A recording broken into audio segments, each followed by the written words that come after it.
আমার কাছে একটাও টাকা নেই, কি করি বলো তো? আপনার কাছে টাকা নেই? না, নেই তো। আপনি 1000টা টাকা নিন। বললাম আমার কাছে একটাও টাকা নেই, বলে কিনা 1000 টাকা নাও। ঠিক আছে, তোমার মতন নয়, 1000 টাকা চুরি করে জোগাড় করে নিলাম।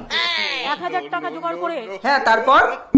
একটা কেটলি কিনুন আর কয়েকটা মাটির ভাঁড় নিন। শুধু কেটলি আর মাটির ভাড়া, আর কিচ্ছু না?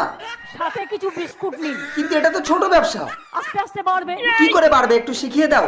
প্রথম দিন আপনি বিস্কুট নিলেন প্রথম সপ্তাহে, তারপরে সপ্তাহে কি নেব? তারপরে সপ্তাহে মাকে বললেন মা একটু ঘুগনি তৈরি করে দাও। কিন্তু মা ঘুগনি করে দেবে কিনা কে জানে। যাই হোক, তারপরে সপ্তাহে? তারপরে সপ্তাহে একটু তেলে ভাজা করলেন। কিন্তু এখন শুরু করলে ব্যবসাটা চলবে? এই তো পুজো আসছে সামনে। হ্যাঁ, তা তো ঠিকই বলেছো, পুজো তো সামনে চলেই আসছে, কিন্তু লোকে কিনবে তো? লোককে দিয়ে কুলোতে পারবেন না, আজকাল এত বিক্রি আছে। What a fantastic business idea! Like, comment, share तो बनता है bro.